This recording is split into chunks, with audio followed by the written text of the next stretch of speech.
Bonjour, j'espère que vous allez bien. On se retrouve dans cette vidéo et aujourd'hui je vais vous emmener avec moi voir Ninibulles qui est une savonnerie locale et artisanale, mais je n'en dis pas plus et je vous laisse avec la suite de la vidéo.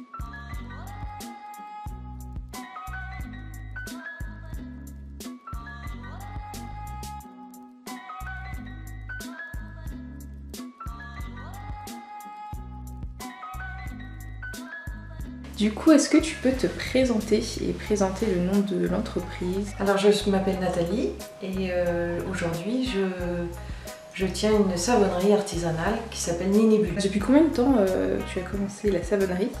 Alors du savon, ça fait au moins 3 ans que j'en fais. D'abord pour moi, pour mes amis, pour m'amuser. Et puis en fait j'ai rencontré beaucoup de gens qui étaient allergiques et qui avaient envie d'avoir un savon naturel, sans huiles essentielles, sans parfum. Et je me suis dit, oh, il faut faire quelque chose. Donc j'ai créé une gamme voilà, naturelle. Ça marche. Et depuis combien de temps Alors c'est ouvert depuis le 15 novembre dernier, 2019. Ok, donc c'est récent. C'est très récent. Quel a été le déclic du coup, même si tu l'as un peu abordé avec les allergies Alors il y a deux aspects. Il y a deux aspects, c'est l'aspect environnemental. Déjà une prise de conscience que les gels douche en fait sont très polluants et ne sont pas du tout assimilés par les stations d'épuration. Donc l'envie d'une autre alternative écologique et les gens allergiques. Et donc après pourquoi en faire moi-même, pourquoi lancer une savonnerie, c'est que sur le marché je trouvais que des savons qui sentaient fort en fait, très fort et avec beaucoup d'ingrédients, et je me suis dit qu'il fallait proposer autre chose. Retirer le superflu et garder vraiment l'essentiel. L'essentiel. Et sans huiles essentielles, alors parce qu'on pourrait dire que c'est naturel, les huiles essentielles c'est à base de plantes, mais moi je considère que c'est trop précieux et qu'on devrait les garder pour l'aspect médicamenteux et pas pour faire du parfum dans des savons. Le savon il sert à laver, pas à parfumer. Puis surtout que j'avais vu que pour une huile essentielle, on devait utiliser énormément de plantes pour juste un petit flacon. Voilà. Donc pour moi c'est gâché. Je trouve que c'est un peu gâché. Du coup, qu'est-ce que vous proposez comme produit? Donc aujourd'hui je propose des savons, quasiment exclusivement. À base d'huile végétale, principalement huile d'olive et huile de coco. L'huile d'olive parce que c'est l'une des meilleures huiles pour la peau et que ça fait un savon dur et durable qui va fondre très lentement. Et l'huile de coco, je voulais pas en rajouter au départ parce que ça vient de l'autre bout du monde. Mais malheureusement, c'est l'effet moussant du savon est donné par la coco et la coco est très bonne aussi pour la peau. Donc il y en a peu, il y en a entre 10 et 15%. Et ensuite, je rajoute d'autres huiles ou d'autres plantes comme le pissenlit, la carotte, l'huile de lin, l'huile de chanvre, de nigel, des huiles de plantes qui sont intéressantes pour leurs bienfaits en fait. Je sélectionne les plantes par rapport à leurs vertus. Pour les plantes, en fait, je les cueille moi-même et elles sont issues du tissu local là, de Saint-Christophe-sur-Condé et de mon jardin. Donc là, j'ai replanté à l'automne beaucoup de lavande parce que la lavande, c'est un produit intéressant pour le savon. Ça sent bon. Et ça sent bon et les gens aiment bien, donc j'apprécie travailler la lavande. Donc là, j'ai planté un rang de lavande pour produire cet été du savon à la lavande. Et du coup, c'est pas trop dur de se fournir en huile, par exemple le chanvre, le lin Alors, on en trouve, il y a des grossistes aujourd'hui qui vendent une huile conforme pour le cosmétique. Maintenant, moi, ce que j'aurais aimé, c'est qu'elle soit normande, faire un produit assez éthique aussi en termes de transport et puis faire travailler le tissu économique régional au moins. Mais en fait, c'est assez complexe. Il y a un producteur d'huile de lin et d'huile de chanvre dans l'Eure. Et voilà, après, les coûts sont plus importants que chez le grossiste. Et il n'y a pas la traçabilité qui est nécessaire pour le produit cosmétique, quoi, pour répondre à la réglementation. Donc aujourd'hui, j'achète quasiment tout chez le même. D'accord, ça marche. Où est-ce qu'on peut trouver du coup vos produits, acheter vos savons Alors donc le lancement est récent, oui. J'ai choisi en fait d'ouvrir ici donc mon atelier tous les vendredis soirs de 17 h à 19 h dans l'esprit des fermes qui font aujourd'hui de la vente directe en campagne et les gens vont acheter leur fromage toutes les semaines. Cela dit, voilà, c'est parfois difficile de venir jusqu'ici. Donc j'ai aussi des points de vente et notamment un sur Pont-Audemer, 9 rue Paul Clémenceau. Donc c'est une belle rencontre avec Katia. Katia, c'est une créatrice de bijoux que j'ai rencontrée il y a quelques années et qui m'a proposé de partager sa boutique. Super. Donc mes produits sont d'ores et déjà en vente donc chez elle.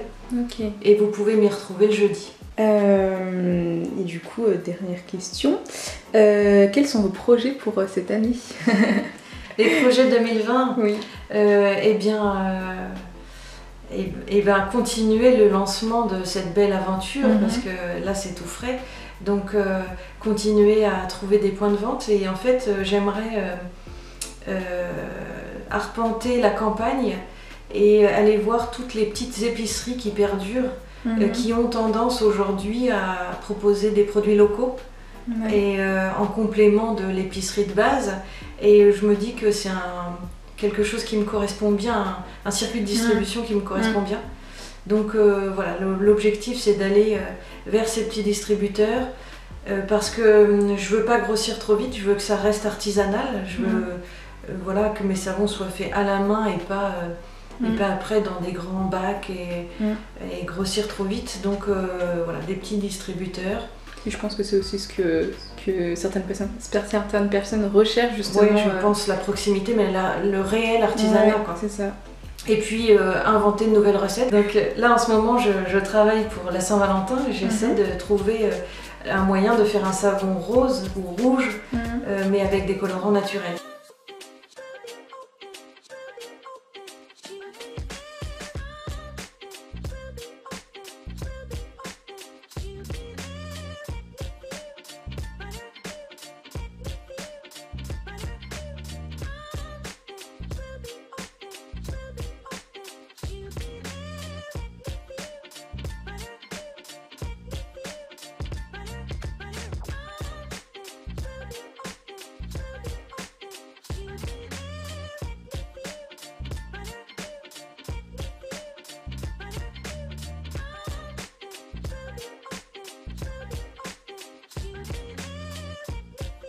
Oui, la méthode c'est saponification à froid, mais il y en a certains qui chauffent, qui chauffent les huiles pour que l'huile et la soude soient à la même température.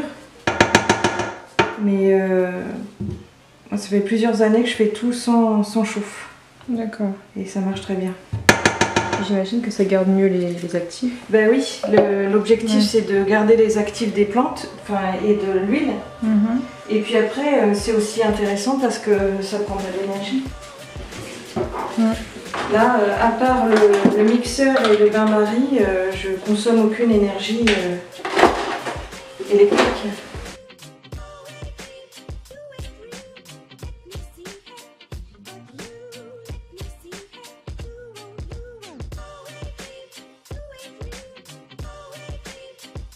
Mélanger et qu'on obtienne ce qu'on appelle la trace. Et la trace en fait c'est quand il y a une trace du passage. Donc là c'est léger. Ouais. Mais donc là c'est idéal par exemple pour couler en moule silicone. Si c'est trop épais ça fait des bulles d'air.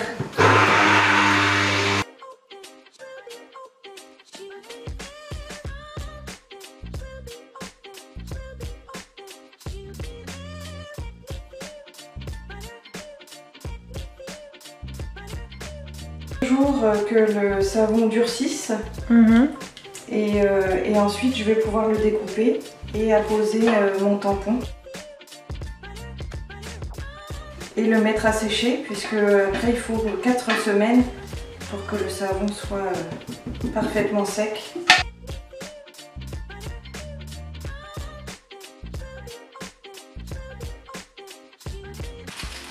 L'idée que j'avais c'est que je voulais que ça fasse comme le Dove. Oui. Le savon Dove tout crémeux, tout blanc. Bon, il n'est pas blanc, je n'ai pas réussi à ce qu'il soit totalement blanc. Mais il est pas mal. C'est le lait de brebis qui donne ce côté un peu... Parce que là, j'en ai l'impression qu'il est vraiment onctueux. Il est très onctueux, très hydratant. Alors, il faut savoir qu'un lait... L'intérêt du lait, parce que souvent on fait tout un truc... Ce qui est intéressant, c'est le gras. Et en fait, le lait de brebis et le lait de chèvre, c'est les laits les plus gras. Donc en fait, il vaut mieux privilégier chèvre et brebis que le lait d'ânesse. Et c'est donc dans cette campagne que je vais clôturer la vidéo. C'était une très belle rencontre, je l'avais déjà vue en atelier, mais c'était vraiment très sympa. Et surtout de voir comment elle fait ses savons. Et voilà, c'était un très bon moment et c'était hyper intéressant et enrichissant. Et du coup, j'espère que la vidéo vous aura plu. Je mettrai ses réseaux sociaux en barre d'infos. N'hésitez pas à aller voir sa page Facebook, à aller voir son Instagram. Voilà, vous trouverez toutes ses coordonnées. Et voilà, nous on se retrouve pour une prochaine vidéo. Et dites-moi en commentaire si aussi ce type de vidéo ça vous plaît ou pas. Je suis arrivée à ma voiture et je vais vous laisser. De toute façon la vidéo, je ne veux pas qu'elle dure trop longtemps. Je ne sais absolument pas combien de temps elle va durer. J'espère pas trop longue. Et voilà, du coup je vous retrouve et prenez soin de vous. Bye bye.